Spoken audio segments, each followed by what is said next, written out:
Hello family members, আসসালামু আলাইকুম। মহার্ঘ ভাতা নিয়ে নতুন তথ্য বা নতুন নির্দেশনা দিয়েছেন বললেন অর্থ উপদেষ্টা। যা নির্দেশনা এবং যেসব সিদ্ধান্ত নিয়েছেন অর্থ উপদেষ্টা বললেন নিজের মুখে। তো এই চ্যানেলে যারা নতুন রয়েছেন, তো চ্যানেলটি সাবস্ক্রাইব করে রাখবেন যাতে এ সকল তথ্য পেতে আপনার নোটিফিকেশনে পৌঁছে যায়। বলা হয়েছে সরকারি চাকরিজীবীরা মহার্ঘ ভাতা পাচ্ছেন বলে জানিয়েছেন অর্থ উপদেষ্টা ডক্টর সালেহউদ্দিন আহমেদ। তবে কত শতাংশ পাবেন সেটি এখনও নিশ্চিত নয় বলে জানিয়েছেন তিনি। মঙ্গলবার 20 মে সচিবালয়ে সরকারি ক্রয় সংক্রান্ত উপদেষ্টা পরিষদ কমিটির বৈঠক শেষে সাংবাদিকদের সঙ্গে আলাপকালে তিনি একথা জানান।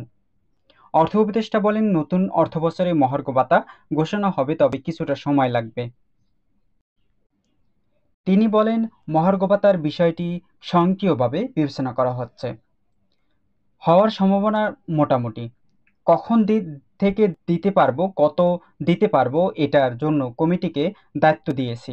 মহার্ঘ ভাতা দেওয়ার জন্য বাজেটে বরাদ্দ রাখা হবে বলেও জানান অর্থ উপদেষ্টা।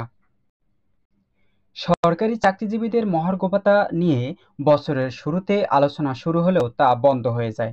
তবে সম্প্রতি ফের আলোচনা শুরু হয়েছে বিষয়টি নিয়ে। জানা গেছে, আগামী 2024-25 অর্থবছর থেকে সরকারি চাকরিজীবীদের সর্বোচ্চ 20% পর্যন্ত মহার্ঘ ভাতার ঘোষণা আসতে পারে। গত জানুয়ারি মাস থেকেই সরকারি চাকরিজীবীদের মহার্ঘ ভাতা কার্যকরের পরিকল্পনা ছিল সরকারের। সে অনুযায়ী উদ্যোগও নেওয়া হয়েছিল, কিন্তু সংকটকালীন অর্থনৈতিক পরিস্থিতি এই উদ্যোগের সমালোচনা করেন অর্থনীতিবিদরা। তখন সরে এলেও এখন নতুন করে উদ্যোগ নিয়েছেন সরকার।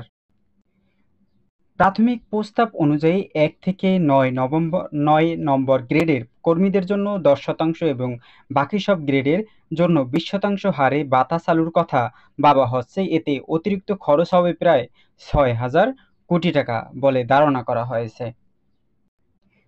তবে 1 থেকে 9 গ্রেডের ভাতা 15% বাড়ালে মোট ব্যয় দাঁড়াবে প্রায় 6,500 কোটি টাকা।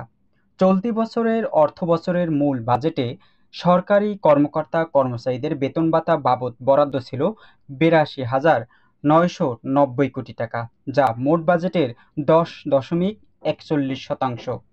গত সরকারের আমলে বৈষম্যের শিকার ও চাকরিজীবীদের কয়েক দফায় পদোন্নতি দেওয়ায় সংশোধিত বাজেটে এ খাতায় বরাদ্দ বেড়ে 84,000 কোটি টাকা হয়েছে।